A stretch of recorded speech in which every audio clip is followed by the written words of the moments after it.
हिस्सा जो था वो शिवाजी जीत चुके थे। यहीं औरंगजेब शिवाजी से मराठा वाला हिस्सा भी हार चुका था। यहीं पे आपको बता दूं, एक तो ये हुआ था कि औरंगजेब के टाइम पे जाट लोग थे, उन्होंने आगरा के किले, आगरा के सिकंदरा को लूट लिया और अकबर की कब्र तक खोद डाली पूरी की पूरी, जो औरंगजेब के ऊपर एक बहुत बड़ा चैलेंज माना जाता है। साथ ही यहीं पर एक समस्या और हुई थी, औरंगजेब आगरा के लाल किले में बैठा था, तो औरंगजेब ने यहाँ मराठाओं के शासक हुआ करते थे शिवाजी को एक निमंत्रण भेजा था और ये कहा था कि आप मराठा शासक और मैं औरंगजेब हिंदुस्तान का शासक, हम दोनों को मिलकर काम करना चाहिए, तुम मेरे को सपोर्ट करो, मैं तुमको सपोर्ट करूंगा। तो औरंगजेब ने शिवाजी को अपने एरिया में बुलाया था आगरा में कि मैं आपको इनवाइट करता हूं कि आप आइए, हम और आप मिलकर अगले नेक्स्ट स्ट्रेटजी बनाएंगे। तो औरंगजेब के बुलावे यानी इनविटेशन के आधार पर शिवाजी आगरा के लाल किले में पहुंचे थे, और जब शिवाजी पहुंचे थे तो औरंगजेब दरबार में बैठा था और पूरी सेना और आर्मी ऐसे खड़ी हुई थी, मतलब जमीन पर बैठी थी, और सामने शिवाजी आ गए, बिल्कुल खड़े हुए औरंगजेब के सामने शिवाजी खड़े हुए थे। औरंगजेब ने पहचान लिया कि सामने शिवाजी खड़े हैं, लेकिन उसके बावजूद भी औरंगजेब ने शिवाजी को जानबूझ के इग्नोर किया, जानबूझ के शिवाजी को इग्नोर किया। जब शिवाजी को इग्नोर किया तो शिवाजी एक बहुत ही अच्छे व्यक्ति थे, शिवाजी ने तुरंत लगा कि मेरी बेइज्जती हो रही है, तो तुरंत शिवाजी वहां से उठते हैं और चलने की कोशिश करते हैं। औरंगजेब तुरंत आदेश देता है गिरफ्तार करवा लो इनको, और जैसे ही औरंगजेब को गिरफ्तार करवाया और औरंगजेब को कैद कर लिया आगरा के किले में, कैद कर लिया उनको आगरा के किले में। औरंगजेब ने बोल दिया किले बंद कर दो इनको, और शिवाजी को किले में बंद कर दिया।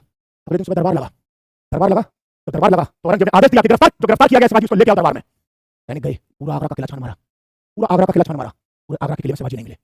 औरंगजेब ने कहा गए, जमीन निकल गई कि आसमान खा गया उसको, पूरे आगरा के किले में शिवाजी नहीं थे।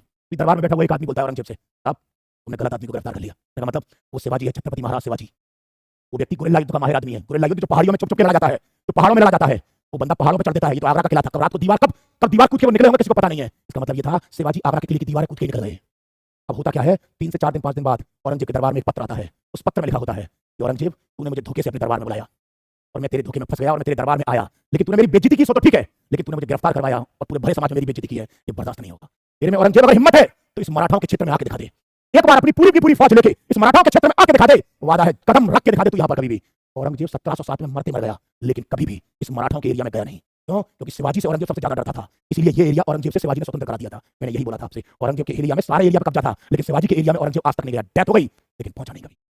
और यहाँ पर 1707 में औरंगजेब खत्म होता है और उसके बाद मुगलों का पतन शुरू होता है। अब देखिएगा ग्रीन कलर जो है कम होता चला जाएगा और धीरे धीरे 1858 में 57 में मुगलों का